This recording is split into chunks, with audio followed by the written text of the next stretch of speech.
안녕하세요. 뉴스반장입니다. 대통령입니다. 그동안 정부는 시장 기조와 건전 재정 기조를 정착시키고 우리 경제의 체질을 민간 주도 성장으로 바꾸는 데 집중해 왔습니다. 국가 채무를 안정적으로 관리해서 경제의 펀더멘탈을 더 단단히 하고 국가 신인도를 지키기 위해 노력해 왔습니다. 기업 투자를 막은 킬러 규제를 혁파해서 성장 동력을 되살리기 위해 노력했습니다. 재정으로 만드는 일회성 일자리가 아니라 양질의 민간 일자리를 창출하기 위해 힘을 쏟았습니다.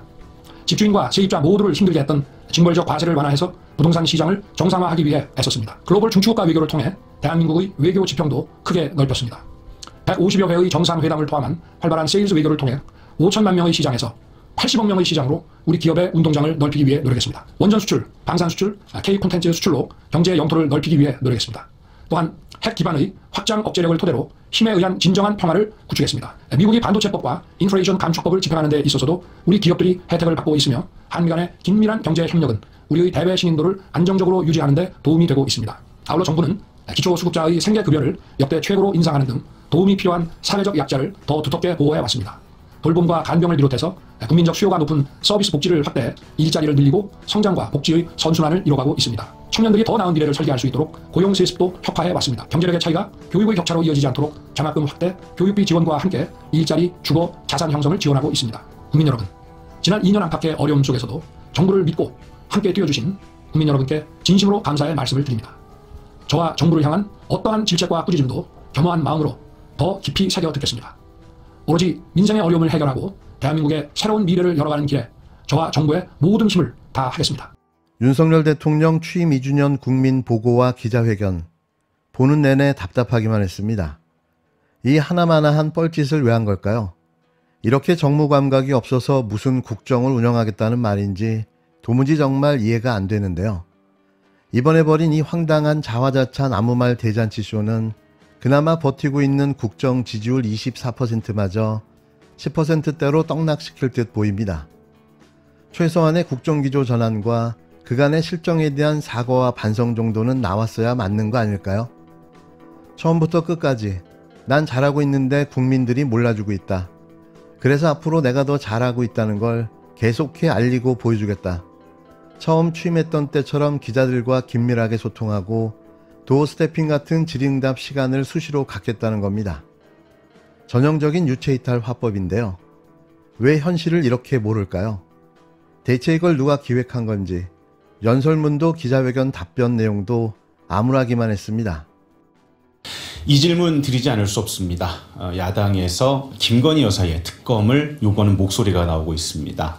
그리고 최근 검찰이 김건희 여사의 명품백 수수 의혹과 관련해서 전담 수사팀을 구성하고 조속히 수사를 마무리하겠다 이런 의지를 밝히고 있습니다. 윤 대통령께서는 올 초에 한 방송사와의 대담에서 어느 정도 여사 의혹에 대한 입장을 밝히신 바가 있는데요. 그럼에도 불구하고 국민적 관심도는 여전히 높고 또 검찰 수사가 본격화되고 있는 시점에서 대통령님의 의견 듣고 싶습니다. 제가 연초에 그 KBS 대담에서도 말씀을 드렸습니다만은 제 아내의 그 현명하지 못한 처신으로 국민들께 걱정 끼쳐드린 부분에 대해서 사과를 드리고 있습니다. 그리고 지금 검찰에서 수사를 지금 시작한다고 발표한 부분에 대해서는 제가 검찰 수사에 대해서 어떤 그 입장을 또는 언급을 하는 것이 또 영향을 미칠 수 있는 또 오해가 일어날 수 있기 때문에 거기에 대해서는 제가 따로 언급을 하지는 않겠습니다. 공정하고 엄정하게 잘 할 것이라고 저는 생각하고 있습니다. 그리고 그 특검 문제는 제가 지난 1월에 제2요구를 했습니다만은 지금 야당도 집권 시기에 어떤 특검 여론이 비등했을 때는 늘 주장하는 것이 검찰 수사가 또는 경찰의 수사가 봐주기 의혹이나 부실 의혹이 있을 때 특검을 하는 것이 맞다는 주장으로 그런 그 특검 여론을 늘 반대하고 이렇게 해왔습니다. 맞습니다. 특검이라고 하는 것은 일단 정해진 검, 경, 공수처 이런 기관의 수사가 봐주기나 부실 의혹이 있을 때 하는 것입니다. 도이치니 하는 이런 그 사건에 대한 그 특검 문제도 사실은 지난 정부 한 2년 반 정도 사실상은 저를 타겟으로 해서 검찰에서 특수부까지 동원해서 정말 치열하게 수사를 했습니다. 그런 수사가 지난 정부에서 저와 제 가족을 봐주기 수사를 했다는 것인지 봐주기 수사를 하면서 부실하게 했다는 것인지 저는 거기에 대해서 정말 묻지 않을 수 없습니다. 그 자체가 저는 모순이라고 생각합니다. 특검이라고 하는 것에 우리가 지금까지 한 20여 년이 넘도록 여러 차례 특검을 운영해 왔습니다만은 다 그런 관점에서 여야가 의견 일치를 보고 이렇게 해온 것이기 때문에 저는 지난번에 저희가 제2요구해서 했던 그 특검에 대해서는 지금도 여전히 할 만큼 해놓고 또 하자는 것은 그야말로 특검의 어떤 본질이나 제도 취지와는 맞지 않는, 그거는 어떤 면에서는 그냥 정치 이런 공세, 정치 행위 아니냐, 진상을 가리기 위한 것은 아니지 않느냐, 그런 생각은 여전히 가지고 있습니다. 우선 김건희 특검법, 사과를 하는 건지 마는 건지 알 수 없는 어버버 발언으로 끝을 흐리더니 전 정부 때 자신의 가족에 대한 수사를 철저하게 받았다며 이렇게 계속 이어지는 특검 요구는 정치 공세라고 일축했는데요. 두 번째 이어진 최상병 특검법 수용과 관련해서는 우선 공수처 수사를 지켜보고 추후 상황을 보자는 말만 반복했습니다. 곧 7월이면 확보할 수 있는 통신 기록들이 모두 삭제되게 될 텐데요. 고의적으로 수사를 질질 끌며 최상병 사건의 진실을 은폐하겠다는 의도로밖에 보여지지 않았습니다. 오히려 떳떳하면 수사는 수사대로, 특검은 특검대로 진행해야 옳을 텐데요. 뭔가 캥기는 게 있다고 느껴지는 거죠. 저는 이어서 그 최상병 특검법에 대해서 질문을 드리겠습니다. 이 법이 국회를 통과했을 때 그 대통령실은 죽음을 악용하려는 나쁜 정치라는 입장을 밝혔습니다. 그런데 사실 이제 한 여론조사의 결과를 보면 국민들의 67%가 이 법을 지지하고 있는 것으로 나타나고 있습니다. 대통령이 이 특검법을 거부하실 것인지, 거부하신다면 이런 여론에도 불구하고 거부해야 되는 이유가 무엇인지 설명 부탁드리고요. 그다음에 이 사건 같은 경우에는 대통령실 외압 의혹과 대통령님께서 국방부 수사 결과에 대해서 질책을 했다는 의혹도 좀 있습니다. 이에 대해서도 입장 부탁드리겠습니다. 정말 그 장래가 두발리 같은 젊은 해병이 대민 지원 작전 중에 이렇게 순직한 것은 국군 통수권자로서도 안타깝고 참 가슴 아픈 일입니다. 그래서 이러한 사건의 재발을 방지하고 또 희생자의 명예회복과 책임 소재를 가리기 위해서 진상 규명이 엄정하게 이루어져야 됩니다. 저는 늘 군이나 경찰이나 소방관들에게도 어떠한 공무 수행 중에도 먼저 자신들의 안전을 제일 소중하게 생각하라고 합니다. 그리고 제가 우리 당시에는 최일병이었죠. 아직 추사가 되기 전이니까 순직한 사고 소식을 듣고 저도 국방장관에게 이렇게 좀 질책을 했습니다. 저도 그 현장에 며칠 전에 다녀왔지만 어떤 생존자를 구조하는 상황이 아니라 돌아가신 분의 시신을 수습하는 그런 일인데 왜 이렇게 무리하게 진행을 해서 이런 인명사고가 나게 하느냐. 또 앞으로 이제 여름이 남아있고 또 홍수나 태풍이나 이런 것들이 계속 올 수 있는데 앞으로 대민 작전을 하더라도 이런 일은 절대 일어나면 안 된다. 이렇게 좀 질책성 당부를 한 바 있습니다.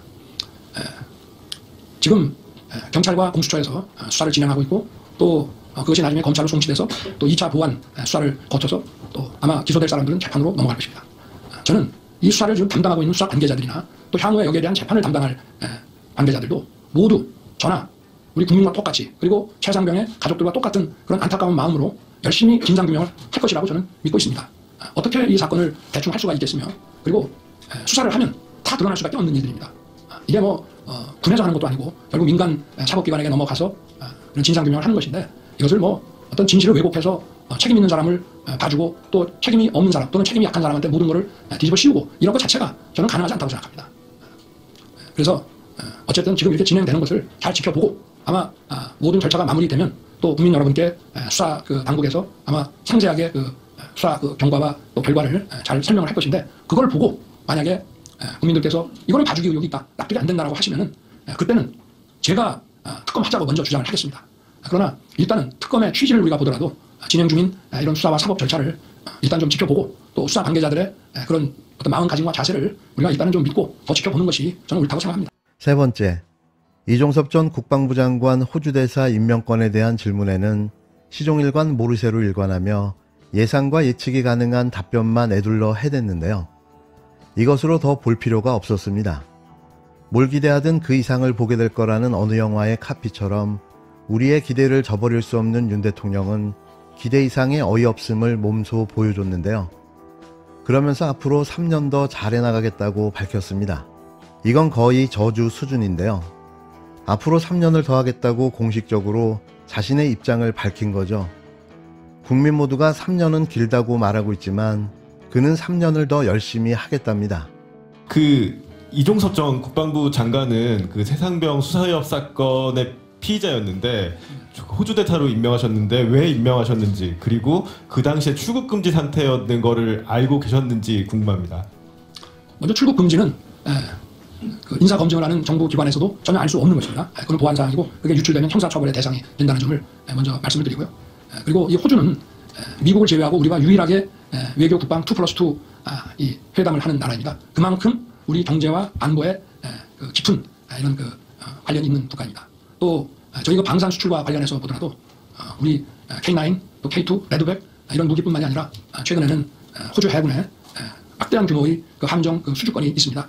이종석 장관은 재직 중에 이 방산 수출을 위해서 굉장히 많은 노력을 해왔고 상당한 성과를 거양했습니다. 그래서 호주 대사가 기존 호주 대사가 작년 12월 말에 정년 퇴임을 하게 돼 있었기 때문에 이종석 장관을 호주 대사로 지명해서 또 외교부의 검증과 뭐 이런 세입병 절차를 진행을 했습니다. 그리고 공수처에 작년 뭐 9월경에 고발됐다는 것은 기사를 보고 알았습니다만은 공수처에서 뭐 소환을 하거나 이런 게 진행이 됐다면은 저희들도 좀 검토를 했을 텐데 공수처에는 사실 굉장히 많은 사건들이 고발돼 있습니다. 우리나라 아마 정치인이나 좀 장관 중에도 공수처에 고발돼 있는 분들이 많이 있을 것입니다. 그렇다고 해서 그 사건이 전부 처리되는 것이 아니고 이를테면 실질적인 수사가 이루어져서 소환을 한다든지 또 여기에 대한 뭐 조사가 진행이 된다든지 하면 거기에 대해서 저희들이 어떤 사법 리스크를 검토해서 인사 발령을 낼 때 좀 제고를 할 수 있습니다만은 공수처에 고발됐다. 또 뭐 경찰도 마찬가지입니다. 어디 고발됐다는 것만으로 인사를 하지 않는다면 아마 그 공직 인사를 하기가 대단히 어려울 것이라고 생각합니다. 그리고 그 본인이 또 그 대사 아브레망이 그 떨어진 이후에 이제 아브레망이 아마 1월에 넣어서 한 2월 말 3월 초에 그 호주 정부에서 그 아브레망을 준 것으로 알고 있는데요. 그 보통 출국 금지를 연말에 걸었다고 하는데 출국 금지를 걸면은 사실은 소환하지 않은 사람을 출국을 거는 경우도 잘 없고 또 출국 금지를 걸면 반드시 불러야 됩니다. 소환도 하지 않고 또 출국을 한 달씩 걸게 돼 있는데 그거를 또 2번을 계속 연장을 하면서도 소환하지 않았다는 것은 좀 저도 뭐 오랜 기간 이런 수사 업무를 해왔습니다만은 좀 이해하기가 저도 어렵습니다. 네, 그렇게 답변을 드리겠습니다.